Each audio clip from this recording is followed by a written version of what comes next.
ಮಾಡಬೇಡಿ ಇನ್ನೇ ಮಾಡಬೇಡಿ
ನಮಗ್ ಧಕ್ಕೆ ಆಗ್ಬಾರ್ದು ಹೇಳ್ತಾ ಇದ್ರಿ.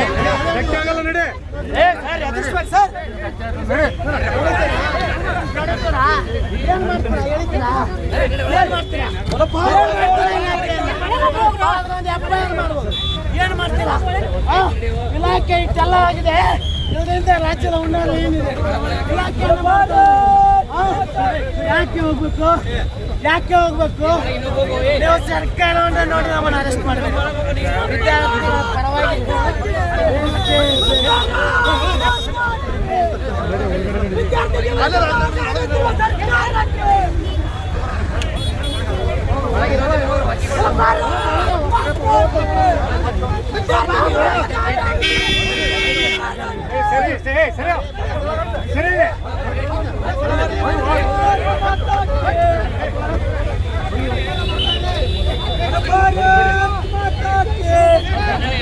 ಅಯೋಗ್ಯ ರಾಜ್ಯ ಸರ್ಕಾರಕ್ಕೆ ರಾಜ್ಯ ಸರ್ಕಾರ ವಿದ್ಯಾರ್ಥಿ ವಿರೋಧಿ ರಾಜ್ಯ ಸರ್ಕಾರ ವಿದ್ಯಾರ್ಥಿ ಪ್ರಶ್ನೆ ಪತ್ರಿಕೆ ಕೊಟ್ಟು ವಿದ್ಯಾರ್ಥಿಗಳ ಮೇಲೆ ದಬ್ಬಾಳಿಕೆ ಕೆಲಸ ಮಾಡ್ತಾ ಇದ್ದಾರೆ. ಹೋರಾಟವನ್ನು ಹತ್ತಿಕ್ಕುವಂತ ಕೆಲಸ ಮಾಡ್ತಾ ಇದ್ದಾರೆ. ಜಿಲ್ಲಾ ಆಡಳಿತ ವ್ಯವಸ್ಥೆ ಪ್ರತಿಯೊಂದು ಕಾಲೇಜಿಗೆ ಪೊಲೀಸ್ ಇಲಾಖೆ ಕೆಲಸ ಮಾಡಿದೆ.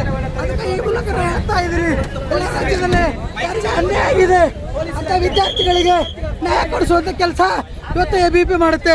ರಾಜ್ಯ ಸರ್ಕಾರ ನಮ್ಮ ಹತ್ತನ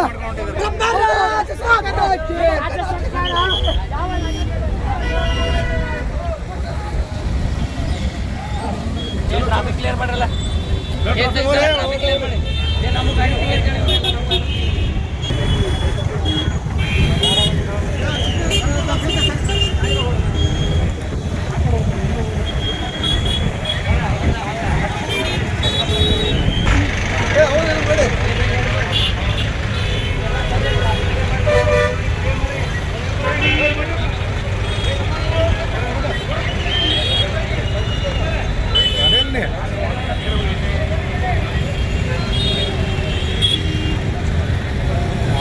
ಶಿವಕುಮಾರ್ ಅವ್ರದ್ದು ಫೋಟೋ ತಗೋದ ಅದಿನ್ನು ಹಿಂಗೆ ಮಾಡಿ ಹೈಟ್ ಐತಿ ಆ ಕಡೆಯಿಂದ ಇಲ್ಲ ಡಿ ಕೆ ಶಿವಕುಮಾರ್ ಫೋಟೋ ತಗದ ಇವರೇ ಕಸ್ಕೊಂಡು ಹೋದ್ರು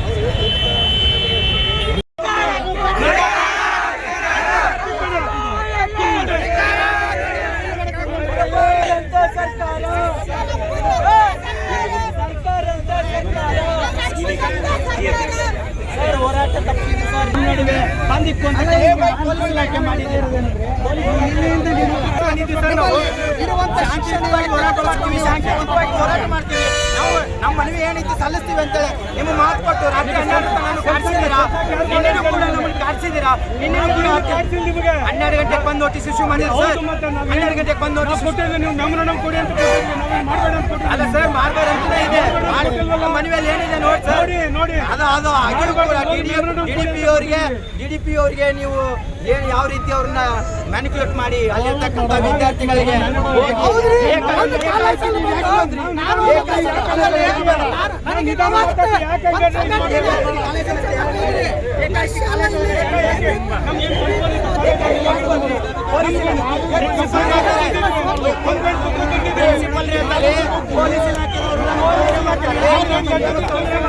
ಪೊಲೀಸ್ ಅಲ್ಲಿ ಪ್ರಾಚಾರ್ಯರೇ ಹೇಳಿದ್ದಾರೆ, ಪೊಲೀಸ್ ತೊಂದರೆ ಮಾಡ್ತಾ ಇದ್ದಾರೆ, ಕೈ ಮುಗಿತೀವಿ ಅಂತ ನಮ್ಗೆ ರಿಕ್ವೆಸ್ಟ್ ಮಾಡ್ಕೊಂಡು ನಾವು ಅಲ್ಲಿಂದ ಬರೋ ಪೊಲೀಸ್ ಇಲಾಖೆ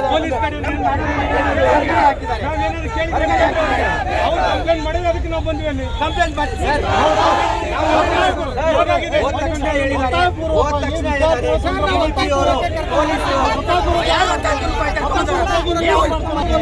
ಹೆದರಿಕೆ ಹೋಗಿ ಮಾಡುವಂತ ಕೆಲಸ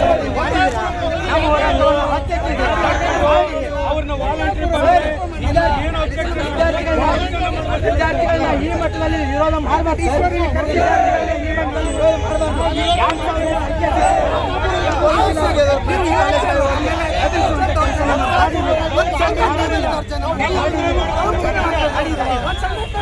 ಸರ್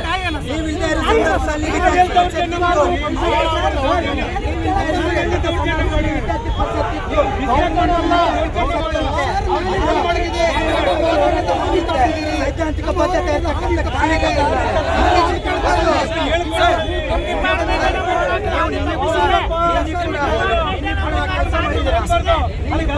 ಕೇಸ್ ಹಾಕ್ತೀವಿ ಅಂತ ಹೆದರಿಸ್ತೀರಾ, ಹೆದರಿಕೆ ಹಾಕ್ತೀರಾ, ಕೇಸ್ ಹಾಕ್ತೀವಿ ಅಂತ ಹೇಳ್ತೀರಾ,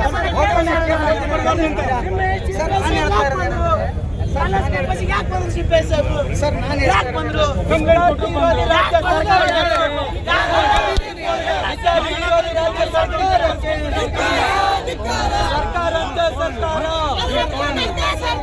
ಸರ್ಕಾರಂತೆ ಸರ್ಕಾರ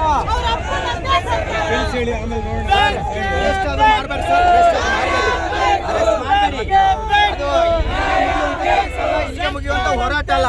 ನಾವು ನಿನ್ನೆ ನಾವು ನಿಮ್ಗೆ ಏನ್ ಮಾತು ಕೊಟ್ಟಿದ್ದೀವಿ,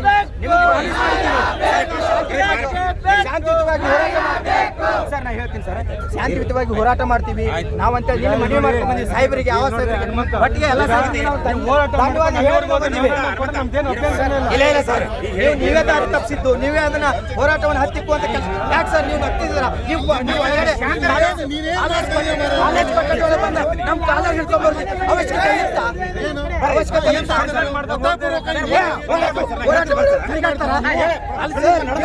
ಇರ್ಬೇಕಾದವ್ರು ನಮ್ಮ ಜೊತೆಗೆ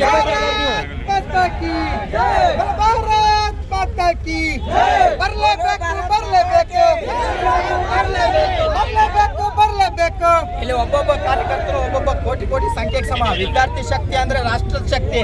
ಆ ಶಕ್ತಿಯನ್ನ ಕುಗ್ಸಾಕ್ ನೀವು ನೋಡ್ಬೇಡ್ರಿ. ಏನ್ ಇವತ್ತು ಹತ್ತಿಕ್ಕುವಂತ ಕೆಲಸವನ್ನ ಮಾಡಿದಿರಿ, ಮಾಡ್ರಿ. ಅಲ್ಲಿ ಇರ್ತಕ್ಕಂಥ ಪ್ರಿನ್ಸಿಪಲ್ ಹೇಳ್ತಾರೆ, ನಮ್ಮ ಪೊಲೀಸ್ ಇಲಾಖೆ ಮತ್ತು DDP ಅವ್ರು ಫೋನ್ ಮಾಡಿ ಹೇಳ್ತಾ ಇದ್ದಾರೆ, DC ಅವ್ರ ಇನ್ಸ್ಟ್ರಕ್ಷನ್ಸ್ ಇದೆ, DC ಅವ್ರು ಹೇಳಿದಾರಂತೆ ನಾವು ಕಳ್ಸಂಗಿಲ್ಲ, ದಯಮಾಡಿ ನಿಮ್ ಕೈ ಮುಗಿತೀವಿ, ನಾವು ಯಾವಾಗಲೂ ನಿಮ್ ಪರವಾಗಿರ್ತೀವಿ, ನೀವು ವಿದ್ಯಾರ್ಥಿಗಳ ಪರವಾಗಿದ್ದೀರಾ, ಅದ್ರ ಸಲುವಾಗಿ ನಾವು ನಿಮಗೆ ಧನ್ಯವಾದ ಹೇಳಕ್ ಬಯಸ್ತೀವಿ. ಪ್ಲೀಸ್ ಈ ಹೋರಾಟವನ್ನ ನೀವು ಮಾಡಬೇಡಿ, ನಮ್ಮ ವಿದ್ಯಾರ್ಥಿಗಳನ್ನ ಕರ್ಕೊಂಡು ಹೋಗಬೇಡಿ ಅಂತ ಕೈ ಮುಗಿದು ಪ್ರಾಚಾರ್ಯರು ಹೇಳ್ತಾರೆ ಅಂತಂದ್ರೆ ಇದು ಇದೆಂತ ನಮ್ಮ ದುರ್ದೈವ, ಇದೆಂತ ದುರ್ದೈವ. ವಿದ್ಯಾರ್ಥಿಗಳು ಹೋರಾಟ ಮಾಡಬಾರ್ದ, ವಿದ್ಯಾರ್ಥಿಗಳು ಇದು ತಪ್ಪಾಗಿದ್ದನ್ನು ಖಂಡಿಸಬಾರ್ದ, ಅದಕ್ಕೆ ಸ್ಪಷ್ಟೀಕರಣ ಕೊಟ್ಟಿದ್ರೆ ಇದು ಸಂದರ್ಭ ಬರ್ತಾ ಇರಲಿಲ್ಲ. ನಿನ್ನೆ DYSP ಅವರು, ನಮ್ಮ CPI ಸರ್ ಎಲ್ಲರೂ ಇದ್ದಾಗೂ ನಾವು ಶಾಂತಿಯುತವಾಗಿ ಹೋರಾಟ ಮಾಡ್ತೀವಿ ಅಂತ ಹೇಳಿದ್ವಿ. ಯಾಕೆ ನಮ್ಮ ಹೋರಾಟವನ್ನು ಹತ್ತಿಕ್ಕುವಂತ ಕೆಲಸ ಮಾಡಿದ್ರು? ಇದರ ಹಿಂದಿರ್ತಕ್ಕಂಥ ಹುನ್ನಾರ ಏನು, ಇದರ ಹಿಂದಿರ್ತಕ್ಕಂಥ ರಾಜಕಾರಣ ಏನು, ಇದರ ಹಿಂದಿರ್ತಕ್ಕಂಥ ಒಂದು ಷಡ್ಯಂತ್ರ ಏನು? ವಿದ್ಯಾರ್ಥಿ ಪರಿಷತ್ತಿನ ಮೇಲೆ ಅಷ್ಟು ದ್ವೇಷ ಯಾಕೆ? ಅಖಿಲ ಭಾರತೀಯ ವಿದ್ಯಾರ್ಥಿ ಪರಿಷತ್ತಿನ ತೀವ್ರವಾಗಿ ಖಂಡಿಸುತ್ತೆ. ಪೊಲೀಸ್ ಇಲಾಖೆ ಯಾವಾಗ ಕಾಲೇಜ್ ಕೊಠಡಿ ಒಳಗಡೆ ಬಂದು ನಮ್ಮ ಕಾಲರ್ ಪಟ್ಟಿಗಳನ್ನು ಹಿಡಿದು ಹೊರಗೆ ಹಾಕುವಂತ ಕೆಲಸವನ್ನ ಮಾಡಿದ್ದಾರೆ. ನಾವು ಯಾವತ್ತೂ ಪೊಲೀಸ್ ಇಲಾಖೆ ಜೊತೆಗೆ ಇರುವವರು ಲ್ಯಾಂಡ್ ಆರ್ಡರ್ ಪ್ರಾಬ್ಲಮ್ ಆಗದೆ ಇರತಕ್ಕಂಥ ಸಾಕಷ್ಟು ಹೋರಾಟಗಳನ್ನು ಮಾಡಿದ್ದೀವಿ. ಅಖಿಲ ಭಾರತೀಯ ವಿದ್ಯಾರ್ಥಿ ಪರಿಷತ್ 78 ವರ್ಷಗಳ ಹಿಂದೂ ಕೂಡ ಇತ್ತು, ಈಗೂ ಇರುತ್ತೆ, ಇನ್ನು ಮುಂದೂ ಕೂಡ ಇರುತ್ತೆ. ಅದು ಯಾವಾಗಲೂ ಅಜರಾಮರವಾಗಿರುತ್ತೆ. ಯಾಕಂದ್ರೆ ವಿದ್ಯಾರ್ಥಿ ಪರಿಷತ್ ಯಾವಾಗಲೂ ವಿದ್ಯಾರ್ಥಿ ಸಮುದಾಯದ ಜೊತೆಗೆ ಇರ್ತಕ್ಕಂಥ ಏಕೈಕ ಸಂಘಟನೆ. ಯಾವುದೇ ಚುನಾವಣೆ ಪೂರ್ವಕವಾಗಿ ಎದ್ದು ಬರ್ತಕ್ಕಂಥ ಸಂಘಟನೆ ಅಲ್ಲ ಅಖಿಲ ಭಾರತೀಯ ವಿದ್ಯಾರ್ಥಿ ಪರಿಷತ್. ಅಂದ್ರೆ ವಿದ್ಯಾರ್ಥಿ ಸಮುದಾಯದ ಜೊತೆಗೆ ಗಟ್ಟಿಯಾಗಿ ನಿಲ್ತಕ್ಕಂಥ ಸಂಘಟನೆ ಯಾವುದಾದ್ರೂ ಇತ್ತಂದ್ರೆ ಅದು ಅಖಿಲ ಭಾರತೀಯ ವಿದ್ಯಾರ್ಥಿ ಪರಿಷತ್ತು. ಬೆರಳೆಣಿಕೆ ವಿದ್ಯಾರ್ಥಿಗಳನ್ನ ಕರೆದುಕೊಂಡು ಪ್ರಾರಂಭ ಮಾಡಿರ್ತಕ್ಕಂಥ ಸಂಘಟನೆ. ಇವತ್ತು ಕೋಟ್ಯಾಂತರ ಸಂಖ್ಯೆಯಲ್ಲಿ ಕಾರ್ಯಕರ್ತರಿದ್ದಾರೆ ಅಂದ್ರೆ ಅಲ್ಲಿರ್ತಕ್ಕಂಥ ಬದ್ಧತೆ, ಅಲ್ಲಿರ್ತಕ್ಕಂಥ ಒಂದು ಸಿದ್ಧಾಂತ ಅಷ್ಟು ಗಟ್ಟಿಯಾಗಿರುವುದರಿಂದ ಅಖಿಲ ಭಾರತೀಯ ವಿದ್ಯಾರ್ಥಿ ಪರಿಷತ್ ಇವತ್ತಿಗೂ ಕೂಡ ಕಡಿಮೆ ಸಂಖ್ಯೆ ಇದೆ ಅಂತ ನೀವು ಯಾವತ್ತು ಅಲುಗಾಡಕ್ಕೆ ಹೋಗಬೇಡಿ. ನಾವಿಲ್ಲಿರ್ತಕ್ಕಂಥವ್ರು ಒಬ್ಬೊಬ್ರು ಒಂದೊಂದು ಕೋಟಿಗೆ ಸಮ. ಇವತ್ತೇನು ನೀವು ಬೆಂಕಿಯನ್ನು ಹೊತ್ತಿದ್ದೀರಾ?